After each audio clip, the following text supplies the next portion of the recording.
तमिलनाडु में ऐसा मुमकिन है कि थलपति विजय को सरकार बनाने से रोकने के लिए डीएमके और एआईएडीएमके का गठबंधन हो सकता है।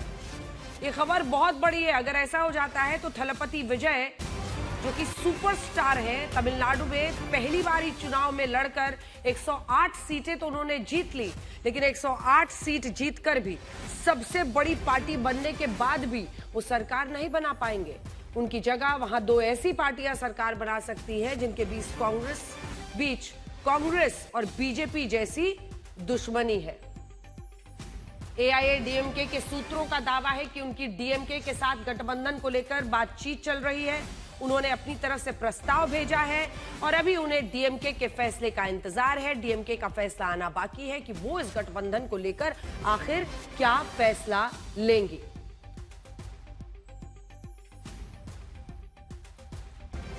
तो आइए मैं आपको बड़ी स्क्रीन पर दिखाती हूं कि कैसे आखिर थलपति विजय को रोकने के लिए तमिलनाडु की दो सबसे पुरानी जमी हुई पार्टियां सारी दुश्मनी भुलाकर एक होने के बारे में सोच रही हैं।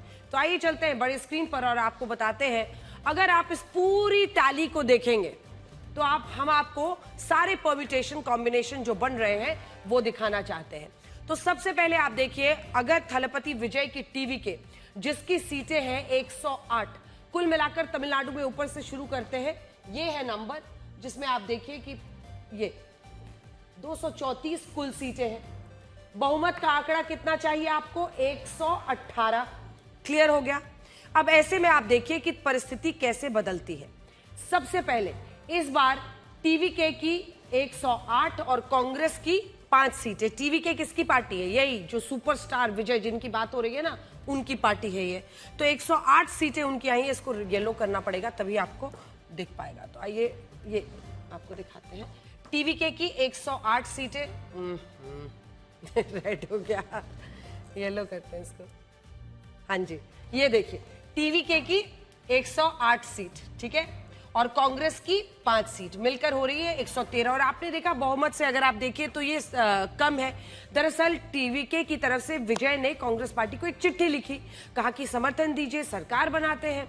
अभी कांग्रेस के 5 ही विधायकों ने विजय की पार्टी को समर्थन किया है और ये नंबर 113 होता है। बहुमत के लिए विजय के पास 5 सीटें कम है। ये जो लिखा नहीं पाया, ये 5 है, चाहिए 5 सीट और, तो वो नहीं बना पा रहे हैं कांग्रेस के साथ सरकार। अब इधर क्या खेल होता है? इसी स्थिति को देखते हुए एमके स्टालिन की डीएमके और एआईएडीएमके के बीच गठबंधन करने की बात हो रही है। ये वैसे ही है जैसे कांग्रेस और बीजेपी कहें कि हम साथ में सरकार बनाएंगे। क्योंकि अगर आपको याद हो, एक वक्त था तमिलनाडु में जब एम करुणानिधि और अम्मा, जिनके बीच में जयललिता के बीच में बड़ी लड़ाई चलती थी।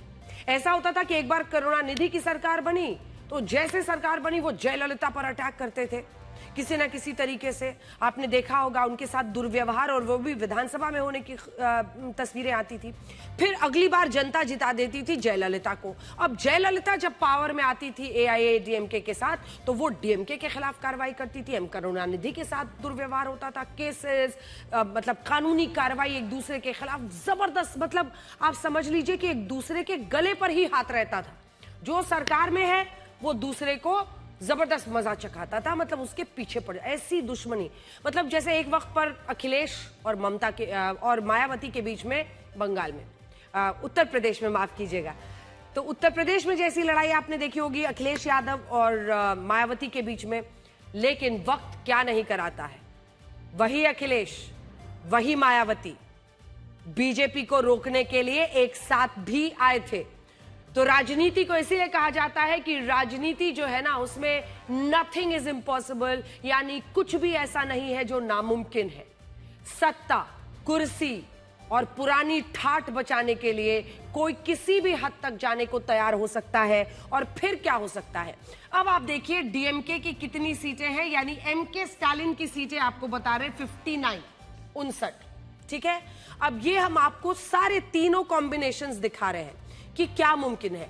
डीएमके प्लस की कितनी सीटें होती है, इसमें 5 जोड़ लीजिए कांग्रेस की, इसमें सीपीआई की 2 जुड़ जाएंगी, इसमें आईयूएमएल का इंडियन यूनियन मुस्लिम लीग जो है, मुस्लिम लीग की 2 सीटें, सीपीएम की 2 सीटें, वीसीके की 2 सीटें और डीएमडीके की 1 सीटें, मिलकर कितनी होती है 73 डीएमके प्लस।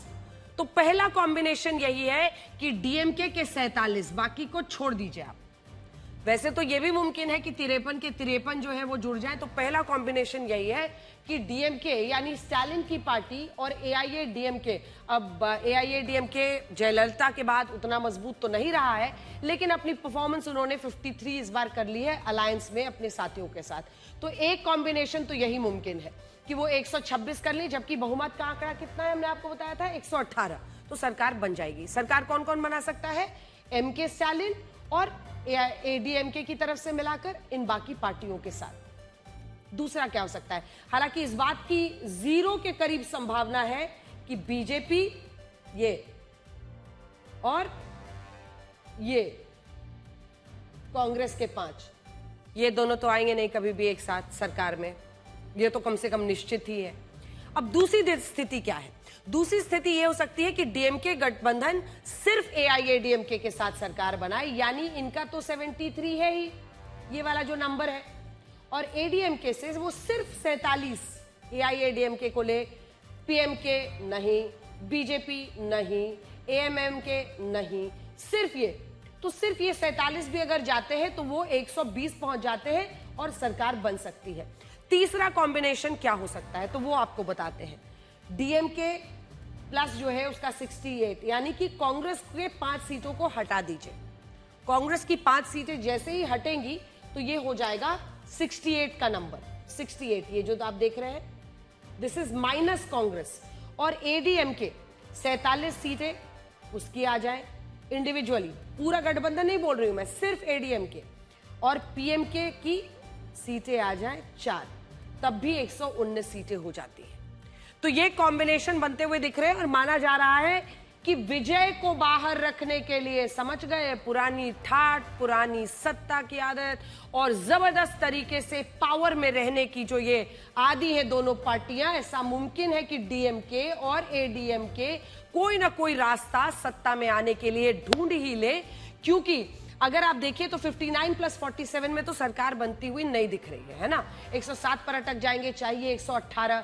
तो ऐसा मुमकिन है कि यहां से पीएमके से 4 ले लिया, बीजेपी और कांग्रेस एक साथ नहीं आएंगी तो उनको छोड़ दिया, बाकियों को ले लिया। तो कुल मिलाकर किसी ना किसी तरीके से सिर्फ और सिर्फ ये जो 108 सीट लाने वाले विजय है ना टीवीके वाले, इनको सत्ता से दूर रखना है, क्योंकि इस तरह की नई एंट्री उनकी पूरी पॉलिटिकल लेगेसी, उनकी विरासत, उनकी राजनीति, उनके दमखम के लिए सबसे बड़ा खतरा बन जाएगी और शायद फिर यहां से यू टर्न ले पाना इन बड़ी पार्टियों के लिए नामुमकिन के बराबर हो जाएगा। तो आइए चलते हैं और आपको बताते हैं अब कि आगे की स्थिति क्या बनती हुई यहां पर दिखाई दे रही है। अगर डीएमके एआईएडीएमके के बीच गठबंधन होता है तो ये तमिलनाडु की राजनीति के लिए अभूतपूर्व घटना होगी। साल 1967 के बाद से ही तमिलनाडु की सत्ता डीएमके एआईएडीएमके के बीच में इधर से उधर जाती रही। दोनों पार्टियां एक दूसरे की दुश्मन रही हैं। जैसा हमने आपको बताया, डीएमके के 1967 से सत्ता में आने के बाद से कोई राष्ट्रीय पार्टी तमिलनाडु में जगह बना ही नहीं सकी है। उस जमाने में करुणानिधि और जयललिता की दुश्मनी का स्तर बहुत अलग था। करुणानिधि डीएमके से थे और जयललिता एआईएडीएमके से थी। ये दोनों विधानसभा में कभी ज्यादा मुस्कुराए नहीं, अपने रिश्तों में कटुता को हमेशा कायम रखा।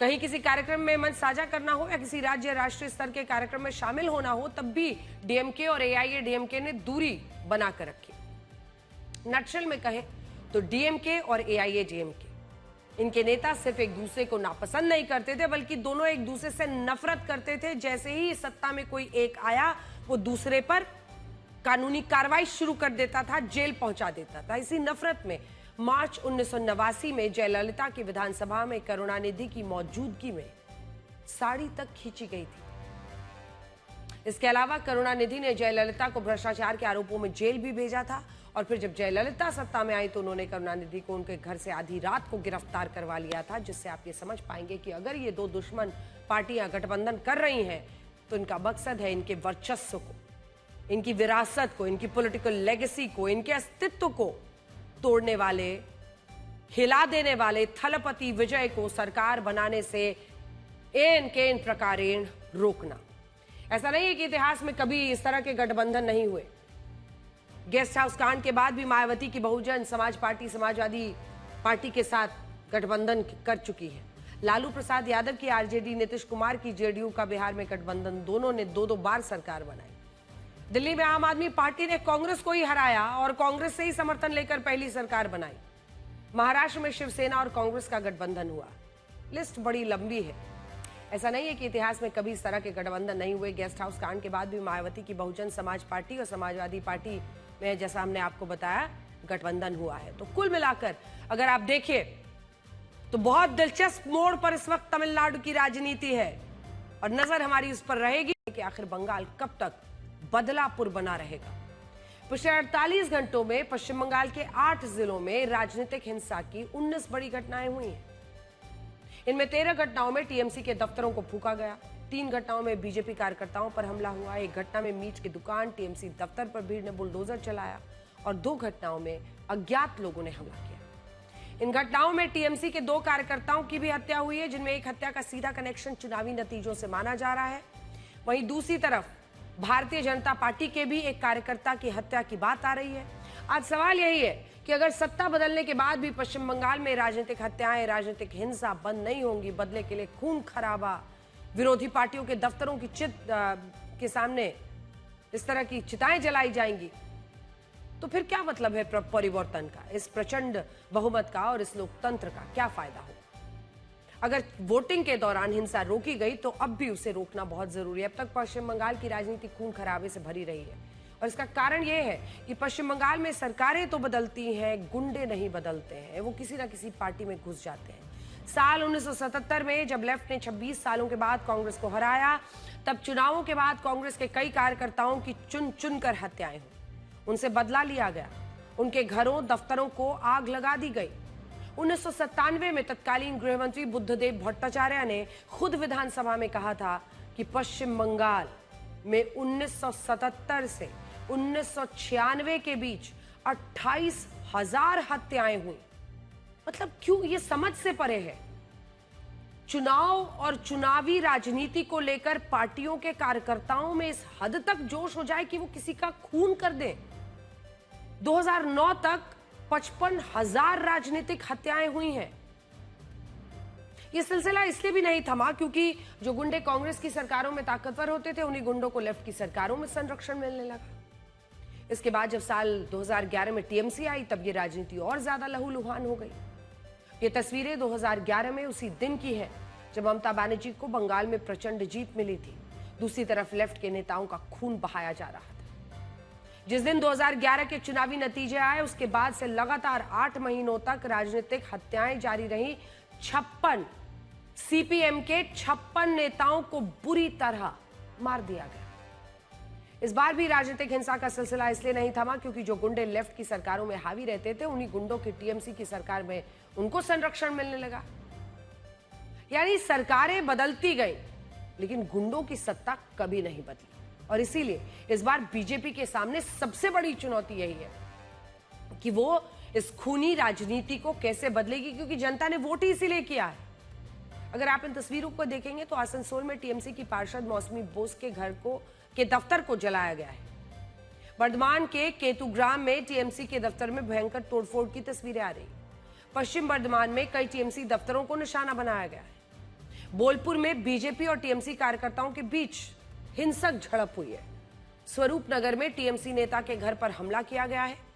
उत्तर 24 परगना में केंद्रीय सुरक्षा बलों के 2 जवानों पर गोलियां चलाई गई हैं। कोलकाता जैसे शहर में टीएमसी नेता अरूप बिस्वास के दफ्तर पर हमला हुआ और कोलकाता में टीएमसी यूनियन ऑफिस के दफ्तरों पर बीजेपी समर्थकों ने बुलडोजर चलाया। ये देखिए, बुलडोजर चलने के बाद तनाव बन गया, तनावपूर्ण स्थिति बन गई और पुलिस ने कहा है कि अब बुलडोजर के साथ पश्चिम बंगाल में जश्न मनाने की इजाजत नहीं दी जाएगी। ये लिस्ट खत्म नहीं होती। यहां पश्चिम बंगाल में चुनावी नतीजों के बाद जो तस्वीरें आई हैं वो चिंताजनक है। ज्यादातर मामलों में बीजेपी के समर्थकों पर यह आरोप लग रहा है कि वो टीएमसी के दफ्तरों, नेताओं, कार्यकर्ताओं को निशाना बना रहे हैं। इसके पीछे बड़ा कारण यह है कि अब तक टीएमसी के यही नेता बीजेपी कार्यकर्ताओं पर हमले करते थे। लेकिन हमारा सवाल यह है कि अगर हिंसा के बदले हिंसा होती रहेगी तो बदलाव कहां से आएगा? ये बदलाव थोड़ी होगा, ये तो बदला होगा, बंगाल का बदलापुर होगा। देखिए, इन तस्वीरों को देखने के बाद हम यही कहना चाहते हैं कि पश्चिम बंगाल में इस बार सत्ता के साथ हिंसा की राजनीतिक संस्कृति को भी बदलने की जरूरत है। अब तक जो गुंडे सरकारों के बदलने के बाद भी अपनी सत्ता कायम रखते थे, उन गुंडों की दुकानें बंद होनी चाहिए और ये हिंसा हर हाल में रुकनी चाहिए।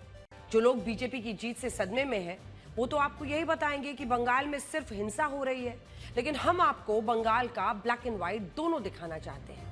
पश्चिम बंगाल में सिक्किम, झारखंड, बिहार, उड़ीसा, असम से जिन गाड़ियों और ट्रकों की आवाजाही होती थी, उनमें पहले गुंडों द्वारा अवैध टोल टैक्स वसूला जाता था, जिसे गुंडा टैक्स, तोला टैक्स भी वहां पर कहते हैं, तोलाबाजी। ये लोग अपने इलाकों में सड़कों पर नाकेबंदी लगा देते थे और नाकेबंदी लगाकर वहां बाकायदा बैठ जाते थे, और इसके बाद वहां से आने जाने वाली गाड़ियों, बाहरी ट्रकों से तोला टैक्स लिया जाता था। और कहते क्या थे? कहते थे कि ये लेफ्ट की सरकारों से हो रहा था और इसीलिए चल रहा है। पुलिस ने कभी नहीं रोका। आखिर 15 साल तक वाम दलों के शासन के बाद टीएमसी की सरकार रही, उन्होंने क्यों नहीं रोका? लेकिन ये और बढ़ता चला गया। लेकिन अब बीजेपी की जीत के बाद ये अवैध टोल टैक्स अपने आप हट गए हैं और लोग खुद वीडियो बनाकर ये कह रहे हैं कि मोदी है तो मुमकिन है। देखिए, सोचिए, जिन विपक्षी दलों को पश्चिम बंगाल के नतीजों में बेईमानी दिख रही है, जो चुनाव चुराने का आरोप लगा रहे हैं, उन्हें सालों और दशकों से कभी ये चोरी दिखाई नहीं दी जो अपने आंगन में हो रही थी।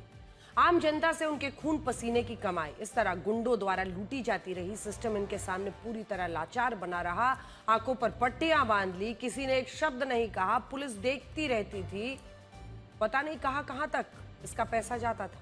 कोई तो सामने से आकर कहता था कि कहता ये बात कि ये गुंडे कैसे अपनी नाकेबंदी लगाकर तोला टैक्स वसूल सकते हैं और ये गुंडागर्दी लोकतंत्र में कैसे चल सकती है। पश्चिम बंगाल में अब तक जो होता रहा उसे पूरा देश अनजान रहा, लेकिन बीजेपी की जीत के बाद ऐसी कहानियां सामने आ रही हैं जो न सिर्फ चौंकाती हैं बल्कि ये सवाल भी खड़े करती हैं कि हमारे देश के एक राज्य में इतना कुछ होता रहा, संविधान बचाने वाले इस पर कभी कुछ बोले नहीं। आज पश्चिम बंगाल के बहुत सारे लोग ये कह रहे हैं कि टीएमसी की हार सिर्फ हार नहीं है बल्कि ये उनके लिए बेड़ियां तोड़ने जैसा है। और लोग ही क्यों, ये बात तो कांग्रेस भी महसूस कर रही होगी। साल 2011 में जब टीएमसी सत्ता में आई थी, तब उसके लोगों ने नादिया जिले में कांग्रेस के दफ्तर पर कब्जा कर लिया था। लेकिन आज जब बीजेपी बंगाल में जीत चुकी है, तब कांग्रेस ने टीएमसी के कब्जे से अपने इस दफ्तर को आजाद करा लिया है और इस पर लगे ताले को खोल दिया गया। यहां बात सिर्फ इस एक दफ्तर की नहीं है। बैरकपुर में साल 2021 में कांग्रेस ट्रेड यूनियन के दफ्तर पर टीएमसी के लोगों ने अवैध कब्जा कर लिया था, लेकिन आज बीजेपी के कार्यकर्ताओं ने कांग्रेस के इस दफ्तर को भी टीएमसी से मुक्त करा लिया और इसकी चाबी खुद कांग्रेस के कार्यकर्ताओं को सौंप दी। सोचे, पश्चिम बंगाल की स्थिति को कांग्रेस से बेहतर कौन समझ सकता है, लेकिन राजनीति में कांग्रेस की मजबूरी ऐसी है कि आज उसके दफ्तर तो मुक्त हो रहे हैं और टीएमसी का कब्जा भी हट रहा है, लेकिन राहुल गांधी कह रहे हैं कि पश्चिम बंगाल और असम में चुनाव को चुराया गया है। देखिए, वंदे मातरम, वंदे मातरम, जातीय कांग्रेस तृणमूल को बैक, वंदे मातरम, वंदे मातरम, वंदे मातरम,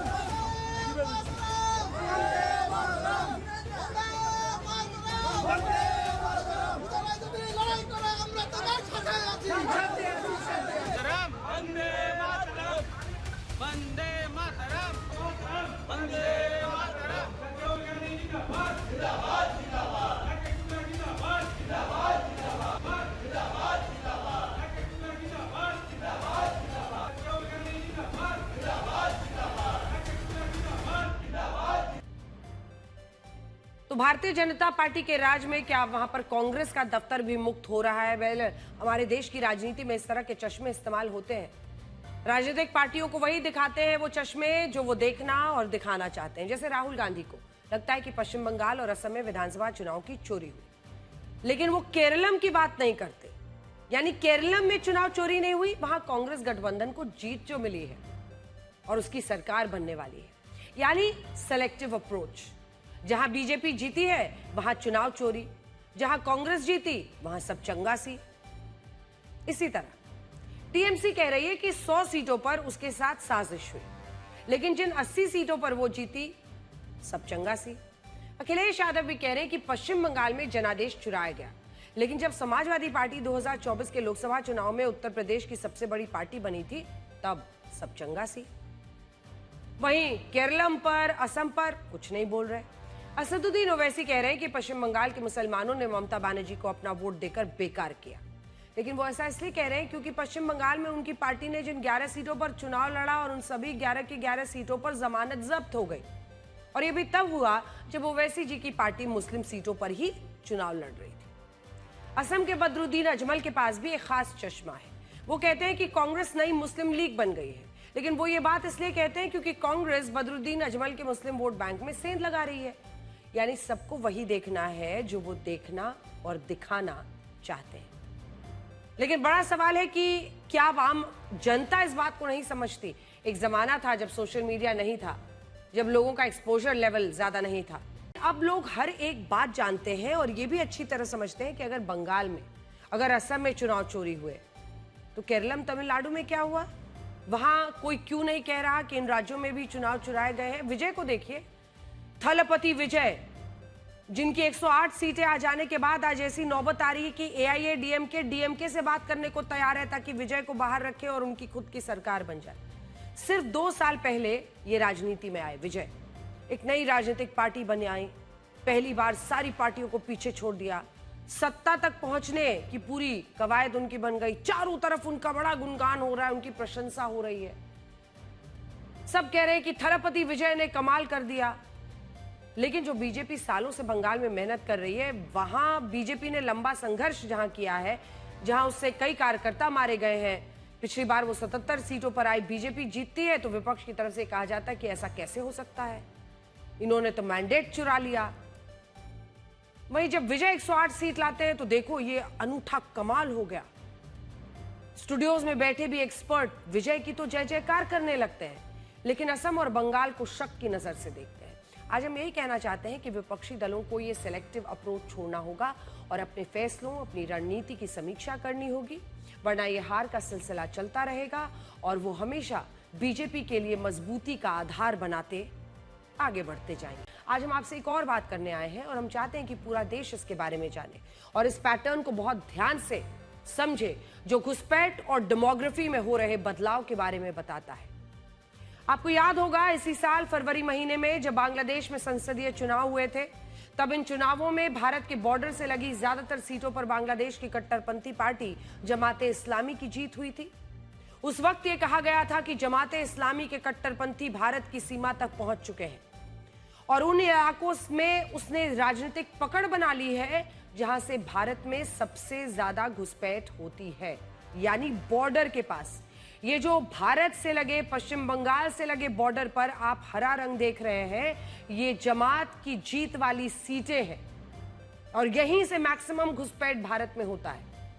अब बांग्लादेश का ये नक्शा तो उस वक्त आप सबने देखा था और ये भी समझा था कि भारत के उस पार सीमावर्ती इलाकों में जमाते इस्लाम आ चुकी है।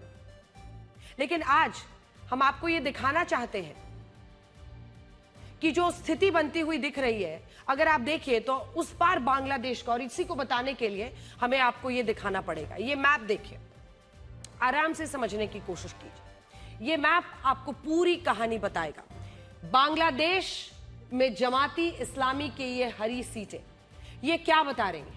जब आप इन सीटों को देखेंगे तो आपको समझ में आएगा। मुझे लगता है कि मुझे यहां पर लाल रंग का ही इस्तेमाल करना पड़ेगा। ये सारी बॉर्डर से लगी हुई सीटें जमाते इस्लामी की जो आप देख रहे हैं बांग्लादेश में। ये वाली सारी की सारी सीटें देखिए जो आप देख रहे हैं पश्चिम बंगाल से लगी हुई। और फिर ये नीचे का पूरा हिस्सा जो बांग्लादेश बॉर्डर का है, जिसमें ये पूरा हिस्सा आपको दिख रहा है, ये तमाम सीटें जीती हैं जमाते इस्लामी ने, ये पूरा इलाका। तो इससे आपको समझ में आ जाएगा। और ये वाला भी जो पूरा इलाका है, ये जमात इस्लामी ने बांग्लादेश का हिस्सा, ये सारी सीटें उन्होंने जीत ली है। अब देखिए, अब जो बात हम आपको आज बताने वाले हैं वो बहुत महत्वपूर्ण है, क्योंकि असम में जब आप पश्चिम असम का ये हिस्सा देखेंगे तो इसी बॉर्डर से लगी ये 2 सीटें, हमने इसको सर्कल कर दिया आपके लिए। ये जो आपको सीटें दिख रही हैं, 4 सीटें यहां पर कांग्रेस पार्टी ने जीती है और 1 सीट जो है वो बीजेपी ने जीती है। तो ये समझ में आ गया। अब आप देखिए, ये वाला हिस्सा दक्षिण असम का, ये पूरा असम है, इसके बाद अरुणाचल प्रदेश है। जब आप बॉर्डर का हिस्सा देखेंगे तो यहां पर भी कांग्रेस की 2 सीटें आई हैं और बीजेपी की 2 सीट। अब आ जाइए इस हिस्से में। जब आप पश्चिम बंगाल के नीचे वाले दक्षिणी हिस्से में आते हैं, उत्तर 24 परगना में, तो उत्तर 24 परगना में भी आप देखेंगे यहां पर ये सारा जो नीला रंग का आपको दिख रहा है, ये जो सर्कल हमने आपके लिए किया है, ये सारी बॉर्डर की लगी हुई सीटें टीएमसी जीतती है। ये वाला हिस्सा देखिए, मुर्शिदाबाद का पूरा इलाका है, ये तमाम सीटें भी टीएमसी ने जीती है। उत्तर दिनाजपुर, ये पूरा हिस्सा भी टीएमसी ने जीती है। तो आइए अब आपको दिखाते हैं कि ये आपने पूरा मैप देख लिया, अब आपको समझ में आ गया होगा कि ये पूरी कहानी क्या है। यहां से हम आपको बड़ी स्क्रीन पर लिए चलते हैं और यहां पर दिखाते हैं कि ये बता रहा है कि बॉर्डर के तमाम इलाके, जहां पर इस तरफ कांग्रेस की 4 सीटें हैं, 1 सीट बीजेपी की। उत्तर दिनाजपुर में टीएमसी ने सरहद से लगी जितनी सीटें जीती हैं, कुल 17 सीटों में 12 मुस्लिम विधायक उनके इसी बॉर्डर लाइन एरिया से हैं। तो इससे आपको समझ में आ गया होगा कि ये बातें क्या बता रही हैं। इसके बाद 2 महीने बाद बांग्लादेश की सीमा से लगे भारत के पश्चिम बंगाल और आने वाले हिस्से में जो तस्वीर सामने आई है, असम के चुनावी नतीजे सामने आए, तो 2 महीने में ही देखिए ये बांग्लादेश का रिजल्ट आया और 2 महीने बाद उसके बाद देखिए कि पश्चिम बंगाल, असम के चुनावी नतीजे अब सामने आए हैं और ये बता रहे हैं कि इस बार बांग्लादेश की तरफ जमाते इस्लामी को बांग्लादेश में जीत मिली और इस तरफ भारत में बॉर्डर के आसपास के ज्यादातर इलाकों में विपक्षी दलों को जीत मिली। ये तमाम ऐसे इलाके हैं जहां पर भारी तादाद में घुसपैठिए बांग्लादेश से आए हैं और कट्टरपंथी सोच रखने वाले लोग उस तरफ जमाते इस्लामी को जिता रहे हैं और इस तरफ जो वो घुसपैठिए आ गए हैं वो विपक्ष की पार्टियों को जिता रहे हैं। पहले असम की बात करते हैं। जैसा हमने आपको बताया, 5 सीटें हैं बांग्लादेश की सीमा से लगती हैं, 4 सीटें कांग्रेस ने जीती हैं। मेरे साथ मैप दिखा दीजिए। 1 सीट बीजेपी ने जीती। जो सीट बीजेपी ने जीती उसकी सीमा पश्चिम बंगाल से भी लगती है, लेकिन कांग्रेस ने जो सीटें जीती वो बांग्लादेश की सीमा से पूरी तरह लगे हुए हैं। और ऐसे ही आप देख रहे हैं टीएमसी में भी यही स्थिति दिखाई दे रही है। सरल भाषा में अगर कहें तो पश्चिम बंगाल और असम के सीमावर्ती जिलों में घुसपैठ के कारण डेमोग्राफी बदलने का जो मुद्दा उठाया जाता है, उसका इन चुनाव में काफी हद तक एक पैटर्न नजर आता है और ये बात प्रधानमंत्री नरेंद्र मोदी कई बार कह चुके हैं। आज हम आपको कुछ आंकड़े दिखाते हैं जिनमें पश्चिम बंगाल की बदलती डेमोग्राफी की पूरी कहानी छिपी है। साल 1941 में जब भारत का विभाजन नहीं हुआ था, बांग्लादेश हमारे बंगाल का हिस्सा हुआ करता था, तब बंगाल में हिंदुओं की आबादी 67.07% थी, मुसलमानों की आबादी 26.2%। जब 1947 में बंटवारा हुआ, विभाजन हुआ, बंगाल का पूर्वी हिस्सा पूर्वी पाकिस्तान बना, तब हमारे बंगाल में मुसलमानों की आबादी कितनी थी? 26.2% से 19.4% रह गई। तो यहां पर मतलब 41 में था, विभाजन हुआ तो एक भारी तादाद मुस्लिम्स जो इस तरफ थे उनके लिए बांग्लादेश बना, उधर चले गए और उनकी आबादी 1951 में देखिए कितनी थी? 19.4% मुस्लिम आबादी बंगाल में। वहां से साल 1971 में आई है। इसी पश्चिम बंगाल में 78.1% हिंदू थे, 20.5% मुस्लिम। लेकिन धीरे धीरे संख्या बढ़ती गई। 2011 में हिंदू 78% से घटकर 70.5% रह गए और मुस्लिम 20.5% से बढ़कर 27% हो गए। यानी विभाजन से पहले पूरे बंगाल में 26% मुसलमान थे और अब आज सिर्फ पश्चिम बंगाल में ही 27% मुसलमान हैं। ये आंकड़े भी 2011 की जनगणना के हैं। ममता बनर्जी तो खुद कई बार कह चुकी हैं कि 2011 के सेंसस में था 27%। वो कह रहे हैं कि मौजूदा पश्चिम बंगाल में 33% मुसलमान हो चुके हैं। यानी सोचिए, जब बांग्लादेश भी हमारा हिस्सा था तब पूरे बंगाल में 26.2% मुस्लिम, लेकिन अब ये ममता बनर्जी के हिसाब से 33% सिर्फ पश्चिम बंगाल में हो गया है और बीजेपी आरोप लगाती है कि ऐसा घुसपैठ के कारण हुआ और इसी वजह से पश्चिम बंगाल की पूरी डेमोग्राफी बदली, ये बीजेपी कहती है। और हम आपको वही आंकड़े दिखा रहे हैं जो सरकार ने खुद दिए हैं, सुनिए। और माइनॉरिटी लोगों को हम एक बात कहते हैं, देखिए आप लोगों को दिल में दुख हुआ है वॉका प्रॉपर्टी के लेके, आप भरोसा रखिए बंगाल में ऐसा कुछ नहीं होगा जिसमें कोई डिवाइड एंड रूल होगा। आप लोगों ने ये मैसेज दीजिए कि सबको एक साथ में रह के बचना है, जियो और जीने दो। इसके लिए बेसब्र होने का बात नहीं है। बांग्लादेश का बॉर्डर का सिचुएशन आप देखो, अभी नहीं करना चाहिए था लेकिन हरीडली कुछ करने से कभी कभी दिक्कत भी हो जाता है। हमारा ये दिक्कत है कि हमारा इधर में 33% माइनॉरिटीज है, तो हम क्या करेगा, उसको निकाल देगा? कैसे निकाल सकते हैं? ये तो आज नहीं, आजादी का टाइम से है। तो ये ममता बनर्जी ने खुद कहा था, साल 2001 से 2011 के बीच पश्चिम बंगाल में हिंदुओं की आबादी 10.81% की दर से बढ़ी थी, जबकि मुसलमानों की आबादी 21.81% की दर से बढ़ी। इसका मतलब ये था कि हिंदुओं के मुकाबले मुसलमानों की आबादी बढ़ने का ग्रोथ रेट 101.8%, 101.8%। और फिर से हम आपको बताना चाहते हैं कि ये आंकड़े हमारे नहीं हैं, बल्कि ये आंकड़े साल 2011 की जनगणना के हैं जो यूपीए सरकार में हुई थी। लेकिन विपक्ष बीजेपी की इस राजनीति को मुस्लिम विरोधी बताता है और ये कहता है कि बीजेपी पश्चिम बंगाल का माहौल खराब कर रही है। क्या आप यकीन करेंगे कि पश्चिम बंगाल में बीजेपी की जीत का सबसे ज्यादा मातम पाकिस्तान के मीडिया में मन रहा है? पाकिस्तान के न्यूज चैनल्स पर सुबह शाम इन चुनावी नतीजों पर बहस हो रही है। ये कहा जा रहा है कि पश्चिम बंगाल में बीजेपी ने स्पेशल इंटेंसिव रिवीजन के तहत मुसलमानों के वोट काट दिए और चुनाव जीत लिया। और ये भी कहा जा रहा है कि बीजेपी का पश्चिम बंगाल में जीतना मुसलमानों के लिए अच्छा नहीं है। सुनिए, सोचिए, ये ज्ञान वो पाकिस्तान बांट रहा है जिसने आम चुनाव में जीतने वाले पूर्व प्रधानमंत्री इमरान खान को जेल में डाल दिया है। और देखिए, ज्ञानी सारे टीवी वाले लोकतंत्र का मतलब खत्म कर चुका है। बलूचिस्तान, खैबर पख्तूनख्वा में आज भी चुनाव का कोई अर्थ नहीं है। प्रधानमंत्री अपने फील्ड मार्शल की ड्यूटी बजाता है। पाकिस्तान हमें निष्पक्ष चुनावों पर ज्ञान दे रहा है। पाकिस्तान मानसिक रूप से इतना बीमार हो चुका है एक देश के तौर पर कि उसे पश्चिम बंगाल की जीत में मुसलमान खतरे में दिख रहे हैं।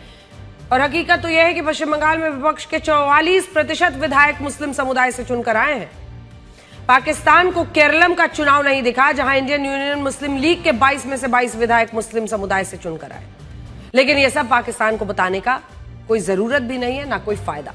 पाकिस्तान को भारत के खिलाफ जहर उगलना है, वो ये काम अपने मीडिया से कराता है। लेकिन आज हम पाकिस्तान से ज्यादा कुछ नहीं कहना चाहते। लेकिन हाँ, देश के अंदर बैठकर जो लोग डराने की कोशिश कर रहे हैं उनको जरा संभल जाना चाहिए। आज ही रात को ऑपरेशन सिंदूर का 1 साल पूरा हो रहा है और शायद आज पाकिस्तान के हुक्मरानों फील्ड मार्शल मुनीर सेना की नींद उड़ी हुई होगी। आपको हेमंत बिस्वा शर्मा का वो सॉलिड इंटरव्यू दिखाते हैं जिसमें उन्होंने कहा है कि वो मियां मुसलमानों के खिलाफ बोलते रहेंगे। कांग्रेस के 18 मुस्लिम विधायक असम में चुने गए हैं, उनमें कुछ विधायक उन्हीं के हैं जिन्हें वो अपना धुरंधर बता रहे हैं। हेमंत बिस्वा शर्मा, आप फिर से असम के मुख्यमंत्री बने हैं। बहुत बहुत स्वागत है आपका आज तक पर। सर, हम लोग चुनाव जीते हैं, मुख्यमंत्री बनो ना बनो इसके लिए आपको थोड़ा सा अपेक्षा करना पड़ेगा। एक इंटरव्यू में आपने मुझे हेमंता जी कहा था कि जो मियां मुसलमान हैं वो मुझे प्यार करते हैं, वो कहते हैं किडनी दे दूंगा लेकिन वोट नहीं दूंगा। हाँ। आपने इस चुनाव में मियां मुस्लिम, जो घुसपैठिए हैं, ऐसे तमाम मुद्दों को उठाया। वो कहते हैं काम नहीं, इसकी वजह से हेमंता जीते हैं। आपकी पहचान एक हार्डलाइन फेस की बन चुकी है। क्या ये आपकी पर्सनल पॉलिटिकल स्ट्रैटेजी है या विपक्ष का सिर्फ आरोप है? नहीं, अंजना जी, एक्चुअली दिल्ली में जो लोग बैठते हैं ये लोगों का एक इश्यू है कि असम इतना दूर है तो बहुत क्लोजली चुनाव, असम का चुनाव मॉनिटर नहीं करते हैं। मैं घुसपैठिया का बात बोलता हूं, बांग्लादेशी मियां का खिलाफ मेरा स्टैंड सब जानते हैं, लेकिन चुनाव जो दिन अनाउंस हुआ वो दिन से आज तक ये टॉपिक में टच ही नहीं किया। इसलिए मैंने ये संदेश देना नहीं चाहते थे कि हम कोई ऐसे जीता है कि किसी का साथ नकारात्मक राजनीति करके हमने जीता है। अगला पिछला इंटरव्यू में एक और आपने बड़ी दिलचस्प बात कही थी कि कांग्रेस पार्टी के 30 टिकट तो आप दे रहे हैं। तो ये जो 19 विधायक उनके जीते हैं, जिनमें से 18 मुस्लिम जीते तो हैं, वो भी आप ही ने दिया था? से है हमारा, उसमें से है हमारा, उसमें से है हमारा। ये जो 19 लोग जीते हैं इसमें से हमारा है। और जब प्रेसिडेंट इलेक्शन आएगा आप देखिए 102 का जगह में बीजेपी 108 मिलेगा। तो ये 6 जो आप कह रहे हैं, तो माने कि ये मुस्लिम विधायक भी आप ही ने अपने प्लांट किए थे वहां पे कैंडिडेट? हाँ। असम में मुस्लिम विधायक हो, हिंदू विधायक हो, क्रिश्चियन विधायक हो, सब मोटा मोटी हमारा साथ अच्छा ही संबंध होते हैं। बिकॉज व्यक्तिगत दौर से व्यक्तिगत लेवल में मैं सबका साथ अच्छा संबंध रख के ही चलता हूं। अब अगले सवाल पर आते हैं कि कांग्रेस मुस्लिम माओवादी लीग, प्रधानमंत्री नरेंद्र मोदी ने कहा था, और आपने भी कहा कि 19 में से 18 सांसद इनके देखिए विधायक है। आपने कहा कि देखिए ये सारे मुस्लिम को ही जिताते हैं, मुस्लिम लीग बन गए। एक जो हिंदू जीते हैं वो जो एक हिंदू जीते हैं वो भी मुसलमान वोट से ही जीते हैं, इसलिए वो शेड्यूल कास्ट रिजर्व सीट थे, इसीलिए बाय डिफॉल्ट वो हिंदू हो गए। अच्छा, तो पूरा कांग्रेस असम में मियां मुसलमान का ही पार्टी है। ना हिंदू लोग उन्हें वोट देते हैं, ना हिंदू लोग उन्हें वोट देना पसंद करते हैं। अच्छा, वो तो कुछ और कह रहे हैं हेमंता जी। कांग्रेस पार्टी का कहना है कि ये जो आप 19 में से 18 और मुस्लिम में कह रहे हैं, वो कह रहे हैं इसके पीछे चुनाव आयोग की 2023 की परिसीमन प्रक्रिया है, जिनमें उन सीटों की संख्या घटाकर लगभग 36 से 22 कर दी गई जहां मुस्लिम मतदाता निर्णायक थे। कुछ इलाकों को बांटा गया, कुछ को जोड़ा गया, कुछ सीटों को अनुसूचित जाति जनजाति के लिए आरक्षित किया गया, जिसकी वजह से कांग्रेस को नुकसान हुआ और भारतीय जनता पार्टी को 82 सीटों तक पहुंचने का मौका मिला। आपका जवाब? देखिए, कांग्रेस पार्टी को ये सब बोलने के लिए शर्म आना चाहिए। जो परिसीमन का बाद 2024 में जो सीटें कांग्रेस ने जीते वो सीट इस बार बीजेपी जीते, तो उसका मीनिंग क्या है? दूसरा, आप थोड़ा वोट परसेंटेज देखिए। हम सीट नहीं जीते हैं, साथ में हमारा एब्सोल्यूट वोट परसेंटेज भी 50 तक पहुंच चुका है। अब असल मुद्दे पर आते हैं, घुसपैठ जो सबसे बड़ा मुद्दा बना, और शायद यही वजह है कि असम से लेकर बंगाल तक, और बंगाल में ऐतिहासिक पहली बार बीजेपी की सरकार बन रही है आजादी के बाद, घुसपैठ सबसे बड़ा मुद्दा। फिर मुझे याद आ रहा है पिछले इंटरव्यू में आपने कहा था कि मैं उनको आता हूं, रखता हूं, खाना वाना खिलाता हूं, भेज देता हूं। इनको कैसे आप बंगाल में देखिए, बंगाल का जो पूरा चिकन नेक है, इधर असम में आपकी सरकार, बिहार में सरकार, लेकिन बंगाल में सरकार नहीं थी, अब बीजेपी की है। आप लोग कैसे मिलकर घुसपैठ के इस मुद्दे का हल निकालेंगे, या घुसपैठ सिर्फ एक चुनावी मुद्दा है आपके लिए? हम लोगों ने फेंसिंग खड़ा किया, मिजोरम में फेंसिंग हुए, मेघालय में फेंसिंग हुए, असम में फेंसिंग हुए, त्रिपुरा में फेंसिंग हुए, लेकिन दीदी ने वेस्ट बंगाल में हमें फेंसिंग बनाने नहीं दी। और सबसे जो बड़ा 800 किलोमीटर का जो बाउंड्री है वो पश्चिम बांग्ला में ही पड़ते हैं। तो हम अगर कोई बांग्लादेशी को पुशबैक करता हूं या बांग्लादेशी को आने में बीएसएफ रुकवाने के लिए कोशिश करता है, वो लोग तुरंत पश्चिम बांग्ला तक पहुंच जाता है। वहां का बॉर्डर फेंसिंग नहीं है, वहां से ये लोग भारत और असम, बंगाल हमारा तरफ घुस जाते थे। लेकिन पहला काम, सबसे पहला क्या है कि घुसपैठिया और नहीं आए। ये जो बड़ा काम थे, ये काम अभी तक हुए नहीं था। मेरा विश्वास है बीजेपी का सरकार आने का साथ साथ पश्चिम बांग्ला में बांग्ला सरकार बीएसएफ को जमीन देगा, हमारा फेंसिंग कंप्लीट हो जाएगा। इससे देश को सुरक्षा का दृष्टि से बहुत बड़ा ताकत मिलेगा।